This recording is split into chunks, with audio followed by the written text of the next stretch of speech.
The following is an excerpt from the Self-Therapy for Anxiety audio program regarding anxiety symptoms.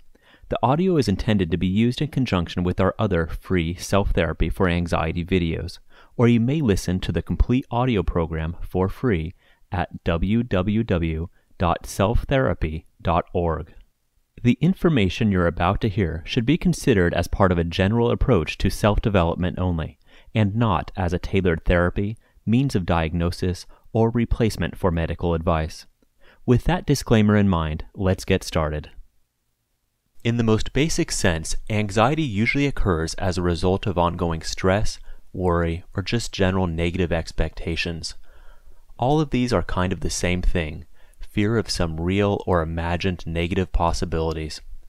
The fear could be of almost anything: embarrassment, illness, judgment, driving, flying, failure, poor performance, and so many others. Since negative outcomes are possible for just about any situation, it's likely that you can identify a variety of things that cause you to worry. Anxious people, most of whom tend to dwell on and imagine the bad things that could happen, create a general environment of fear in their minds. Eventually, the subconscious begins to interpret these mental images as real danger. You're imagining all these uncomfortable or even catastrophic scenarios, and sooner or later your mind reacts to them as reality and says, hey, whatever it is that you're doing or going to do, it's not a good idea. The way it tells you this is by giving you the sensation of fear, putting you into a self-preservation mode with the classic fight or flight response of releasing hormones like adrenaline into your body. Now, you may not realize this because you don't have the usual visual signs of danger associated with adrenaline, but if you compare the sensation of fear and adrenaline to that of anxiety, you'll recognize the similarity. The big difference is that because the sense of danger is not being created by temporary physical threat, but rather by your mind's ongoing negative thoughts and expectations, this fear response can endure for long periods of time.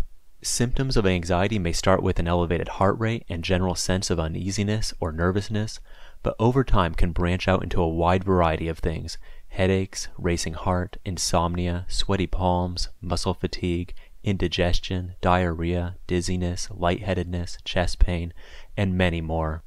Anxiety sufferers, with their tendency to imagine the worst-case scenario, can easily become hypochondriacal with just about any body sensation, and especially with these anxiety symptoms themselves. It's easy to start believing that such feelings may be indicators of serious medical conditions. The rapid heartbeat may be interpreted as a sign of heart attack, lightheadedness as a sign of stroke or brain tumor, and so on.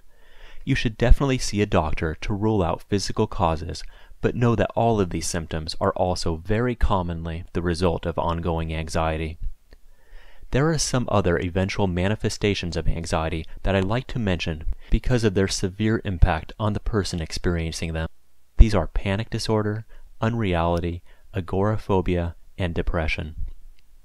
Panic attacks are often experienced as a feeling of dread, an intense fear that something terrible is about to happen, like you might die or lose your sanity.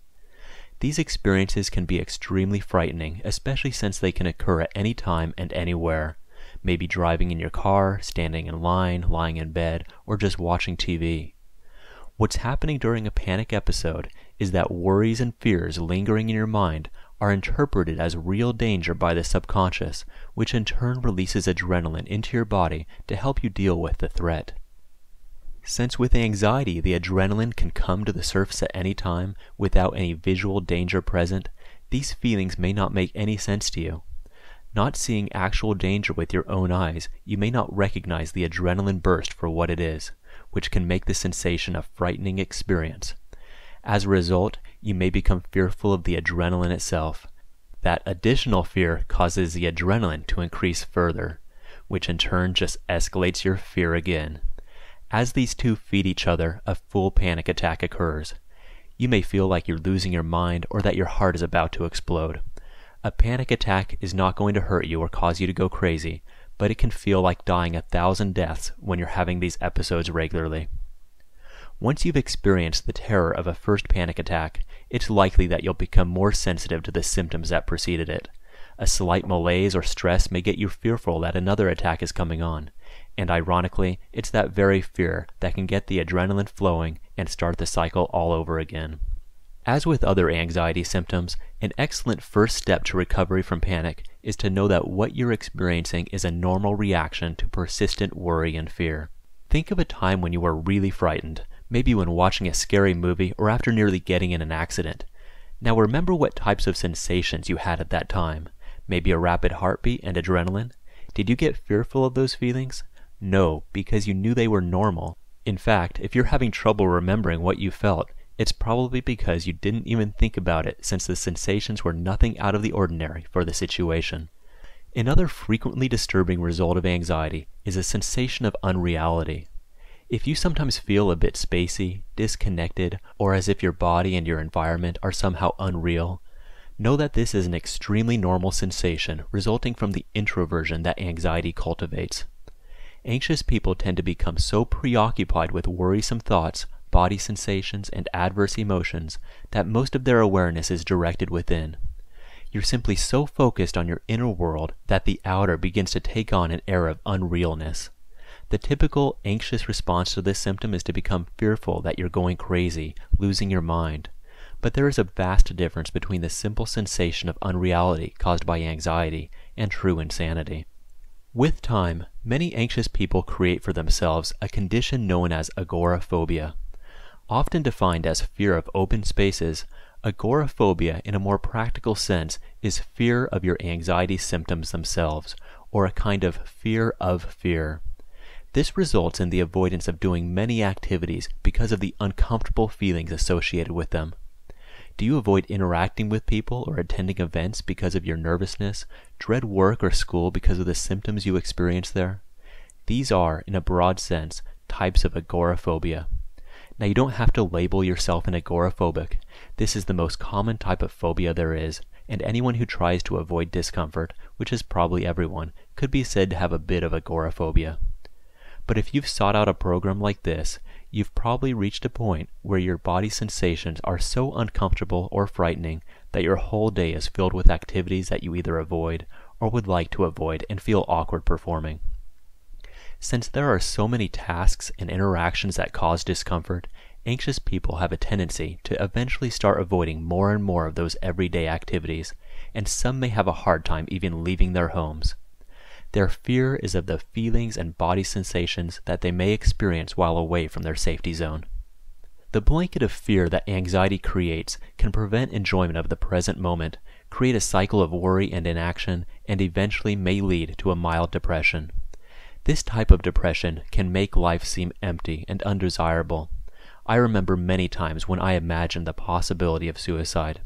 But there is usually a big difference between the mild depression caused by simple anxiety and the major depression that can lead to suicide.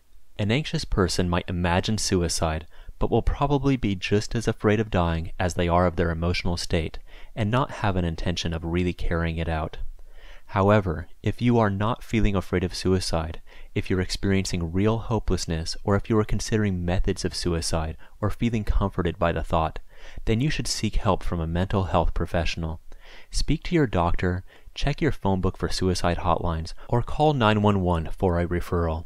For the majority, you know that you don't like living with anxiety and depression, but if you've started listening to a program like this one, you most likely feel that there is some hope for the condition. Anxiety can be a strong, motivating force to start taking action to find that alternative. Sometimes things can get pretty dark before we break out, but know that you are not alone in the experience. When you begin to make progress in overcoming your anxiety, the mild depression you're having should also disappear as well. The preceding has been an excerpt from the Self-Therapy for Anxiety audio program regarding anxiety symptoms.